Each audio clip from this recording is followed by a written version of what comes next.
For the past few years, my 75-gallon tank has been a lush jungle-style riparium with a variety of tropical houseplants thriving as they grow in this hydroponic setup. And I have thoroughly enjoyed growing the tank to this point, but now I'm ready to try something new. I planted several different plants in the riparium baskets, not entirely sure what the new design would be, but I began feeling inspired to use equisetum, and I have not seen it used much at all as an indoor riparium plant. Equisetum looks best, in my opinion, when it's grown in mass, resembling a large group growing along a riverbank or the edge of a pond.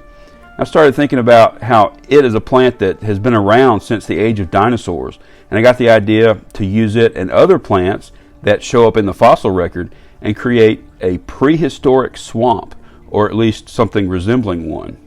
So I potted up 7 baskets with equisetum to go along the entire back rim of the tank, and over time these will spread out and fill up the entire baskets, creating a wall of tall rush. Ferns are another plant found in the fossil record, and I decided to try out crocodile fern, which actually shares the same genus as the well-known aquarium plant Java fern. A few of them didn't quite make it, but others seem to be getting a good start. These plants can be grown hydroponically, but this is my first time trying this particular plant out, so I'm going to need some trial and error to figure out exactly what this plant needs.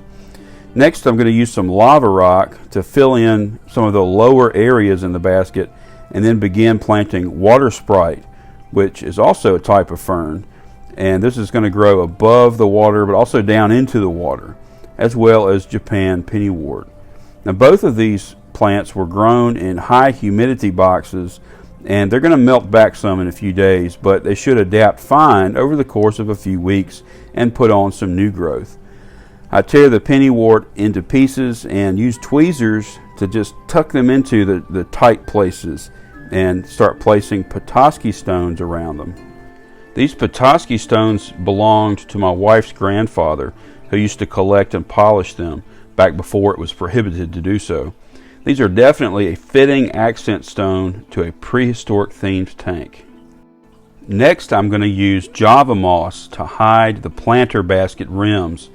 Moss is excellent at wicking moisture, so I make sure to tuck some of it between the baskets and all around the edges where it can make contact with the water, and this way it can grow above the water line but never dry out because it's constantly wicking the water upward. Some of this Java moss will melt back, but it's going to recover after a few weeks. This is going to do a great job of hiding the planters, and eventually the equisetum is going to fill in and hide the coated wire hangers in the back. For floating plants, I'm using another type of fern, Salvinia, and the infamous duckweed. There were a few plants that were not planned for, the creeping jenny and Mexican petunia, which sprouted in the substrate that I had been storing outside. But I'm just going to leave them and see how they do in this riparian setting.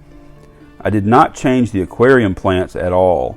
This has been my dedicated Amazon sword tank, and while I can't find information about Echinodorus being prehistoric, it definitely gives that vibe, I think. I'm also not changing out the fish because this is their home. But if I was building this tank from scratch and stocking with new fish, I would probably go with catfish of some kind, maybe plecos too, for a tank this size. What kind of fish would you stock in a prehistoric tank? And what kind of prehistoric plants would you grow? Let me know down in the comments. I can't wait to see how this tank develops, and it would be fun to try different variations of a prehistoric theme. Another project for another day.